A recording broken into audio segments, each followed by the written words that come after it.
শ্রমিক অসন্তোষের জেরে আশুলিয়া শিল্পাঞ্চলে আজ ২১৯টি কারখানায় উৎপাদন বন্ধ রয়েছে। এর মধ্যে ৮৬টি কারখানা শ্রম আইন অনুযায়ী বন্ধ রেখেছে কর্তৃপক্ষ। বাকি ১৩৩টি কারখানায় দেওয়া হয়েছে সাধারণ ছুটি। এছাড়া ঢাকা ইপিজেড সহ শিল্পাঞ্চলের অন্যান্য কারখানা চালু রয়েছে। শিল্প পুলিশ জানায়, আজ শিল্পাঞ্চলের কোথাও কোনো সড়ক অবরোধ সহ কারখানায় হামলা বা ভাঙচুরের ঘটনা ঘটেনি। তবে অভ্যন্তরীণ শ্রমিক অসন্তোষের কারণে বেশ কিছু কারখানার শ্রমিকরা কাজে যোগ দেয়নি।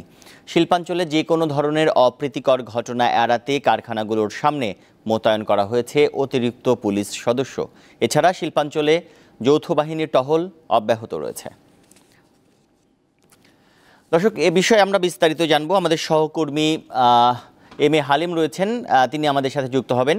হালিম, আমাদেরকে জানাবেন আসলে এখন আশুলিয়া এবং সাভারে ২০০-র বেশি কারখানা বন্ধ থাকার তথ্য আমরা পাচ্ছি।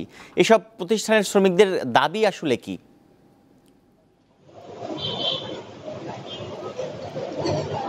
হ্যাঁ, তানভীর, আপনি বলছিলেন দাবির বিষয়টি। সেই দাবির বিষয়টি আসলে এখানে আমরা যেমনটি কয়েকদিন দেখতে পেয়েছি, আসলে দাবি কিন্তু শ্রমিকদের বিভিন্ন সময় আমরা দেখতে পেয়েছি টিফিন ভাতা এবং অন্যান্য যে ভাতা, সেইরকম আসলে ছোট কিছু দাবি নিয়ে তারা আন্দোলন চালিয়ে যাচ্ছিলেন এবং সেই সাথে অনেকেই কিন্তু বকেয়া বেতনের বিষয়টি তারা বলছিলেন।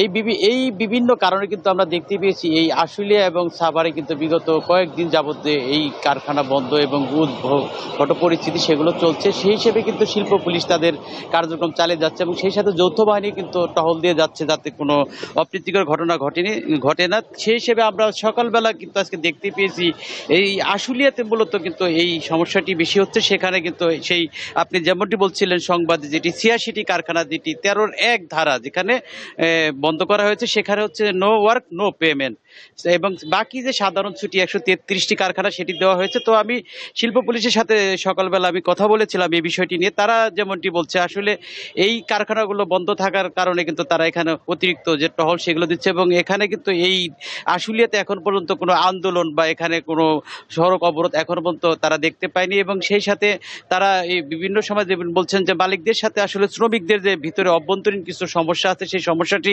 তারা মালিকদেরকে বারবার তারা আহ্বান করছেন যাতে এই সমস্যাগুলো তারা মিটিয়ে ফেলেন।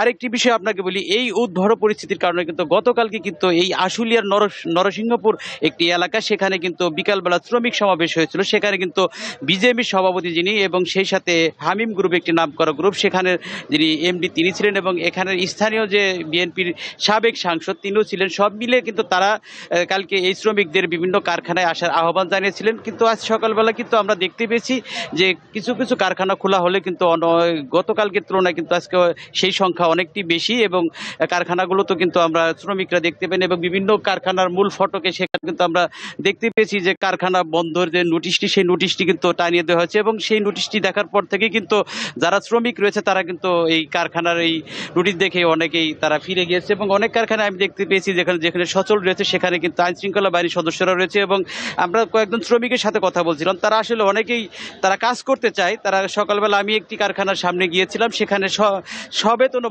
যেটা বন্ধ দেওয়া হয়েছে, সেখানে কিন্তু আসার পর শ্রমিকটা যেমনটি বলছিলেন তারা আসলে কারখানায় কাজ করতে চায়, তারা কিন্তু বেকার থাকতে চায় না বা তাদের কর্ম পরিবেশের বাইরে তারা বাসায় থাকতেও তাদের ভালো লাগে না। কিন্তু তারপরেও কিন্তু বিগত কয়েকদিনে আমরা যে কিছু ঘটনা, যেটি আইন শৃঙ্খলা বাহিনীর সদস্যরা বলেছেন, যেখানে এই পোশাক শিল্পের যে ঝুট একটি অন্যতম আকর্ষণীয় একটি ব্যবসা যারা রাজনীতিবিদরা করে থাকেন এবং যারা প্রভাবশালী তারা করে থাকে, সেই ঝুট ব্যবসার কিছু কারণে কিন্তু এই গার্মেন্টস শিল্পে একটি অস্থিতিশীল অবস্থা বিরাজ করছিলেন। সেই বিষয়টি কিন্তু আইন শৃঙ্খলা বাহিনীর সদস্যরা মাথায় রেখে তারা বিশেষ অভিযান পরিচালনা করছেন। তারপরেও কিন্তু আমরা আজকে সকালবেলা দেখতে পাচ্ছি যে এই শিল্পাঞ্চল আশুলিয়াতে কিন্তু অনেকটাই কিন্তু আমরা দেখতে পাচ্ছি যে কর্মবিমুখ অবস্থা এবং উৎপাদন বন্ধ রয়েছে এবং সেই সাথে আমরা দেখতে পাচ্ছি এখানে আইন শৃঙ্খলা বাহিনীর সদস্য তারাও অবস্থান করছে